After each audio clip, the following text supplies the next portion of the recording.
Level 1. The Curious Beginner. You are hunched over a borrowed laptop in a room that smells like instant coffee and new ambition. A forum thread lures you. The words are small but bright. Experiment, learn, nothing real. You click. Everything feels forbidden and tiny. You are learning to read the language of networks like a child learning a new alphabet. Packets, pings, ports without the grammar. You mimic tutorials with trembling fingers, copying commands you don't fully understand, feeling clever and dangerous. You are stealing seconds from sleep to map someone else's digital footprints, not to harm, but to prove you can. Each success is a small thunder, an unlocked account, a found vulnerability, and you taste power like cheap whiskey. You rationalize curiosity into ethics. It's research, it's exploration, it's potential. But curiosity sharpens into appetite. You make a mistake, an overreach that flags an admin. He writes a message that smells like consequence. You watch your heartbeat on the screen. You close tabs and delete logs, hands trembling. You promise yourself you'll be smarter tomorrow. The hum of the machine becomes a promise. Level 2. The Small-Time Operator. You graduate to a 2-monitor setup in a grimy apartment where the curtains never open. You sell small things, a few accounts, a handful of credentials, a quick exploit for cash. Transactions are clicks, messages and encrypted apps, trust built with usernames and nicknames. You build a persona that is cold, efficient, non-committal. You learn the rhythm of risk, small jobs, quick pay, leave no trail. You laugh as you watch a stranger panic and call their bank. Money arrives in piles that smell like danger and freedom. You buy a burner phone, a VPN, a better chair. Secrets multiply. Passwords, private photos, the tiny betrayals of people who never saw you coming. You advertise on hidden boards, using slang and coded words to avoid attention. You take bigger bites, credit here, a phishing kit there, still telling yourself it's not real crime, it's survival. Late nights stretch into early mornings. Your hands memorize patterns. Your conscience becomes a footnote. A new whisper circulates. Low heat, high reward. You answer. You feel invincible until the first raid on a ring you were tangential to. You scrub systems, burn emails, and sleep with the lights on. Level 3. The Skilled Cybercriminal. You are precise now, almost surgical. Your code is a scalpel.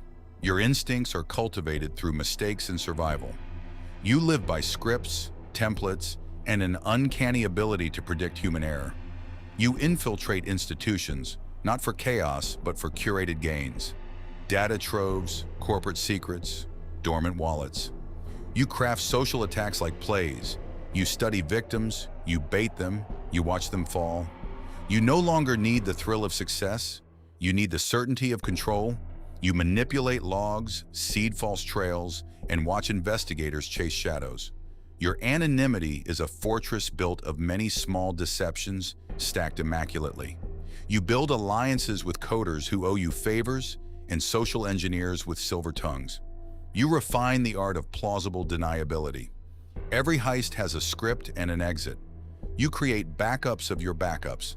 You compartmentalize everything, applications, identities, loyalties. But power corrupts through complacency. A careless comment on an encrypted channel, a traceable payment, a phone used once too often, they are tiny bridges to catastrophe. You erase yourself from history when necessary, but the holes you leave attract attention. You are proud and paranoid in equal measure. Level 4. The Organized Operator. You are a node now, a manager of people whose lives depend on your decisions. You recruit coders, cashers, money mules, the kind of people who do not ask why. Meetings happen in dead drops in ephemeral rooms. Directions are concise, ruthless, and believable. You choreograph complex campaigns, supply chain attacks, corporate extortions, synchronized intrusions. You handle logistics, laundering routes, safe accounts, contingency plans. You discipline with distance, reward with cold figures. Under you, operations run like clockwork. You foster loyalty with fear and profit. You rarely touch the keyboards now. Your power is in coordination. You teach your lieutenants to never admire the money, admire the method. You watch the headlines from a distance and feel the satisfaction of a hidden hand shaping outcomes. But scale brings exposure. A disgruntled member becomes a liability. You must decide who lives and who becomes an acceptable loss. You weigh arrests, informants, and the cost of a bad employee more carefully than any heist. You sleep in short bursts and wake to reports. You begin to dress your life in layers of plausible normalcy, family dinners, a day job, a home. But you always know the other life hums beneath. Level 5. The cybercrime boss. You are negotiation and menace personified. You do not ask. You command alliances across borders. You broker deals with malware vendors, ransomware authors, corrupt officials, shell companies. You monetize breaches at scale, auction stolen data, and take cuts on extortion rackets. You wear influence like armor.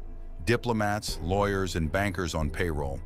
Your words move money and protect operations. You resolve disputes with cold arbitration. No melodrama, only balance sheets. You run your empire like a corporation with shadow statutes and moral bankruptcy. There are children you never wanted and profits you never thought you'd crave. You hedge constantly. Alternative identities, duplicate lives, legal buffers. The world begins to notice patterns. A consortium of agencies starts to compile dossiers. Cybersecurity firms whisper about your methods. You retaliate selectively, leaks, disinformation, digital sabotage, to discredit that attention. You pretend to sleep. You never stop mapping the angles. Your closest lieutenants are either forever essential or permanently expendable. You choose the latter sparingly. Yet still, paranoia gnaws. Power feels hollow when every smile is measured, every handshake checked for cameras. Thanks for watching. If you enjoyed this story, subscribe to Crimson Echo. It's completely free, and your next crime story is already waiting.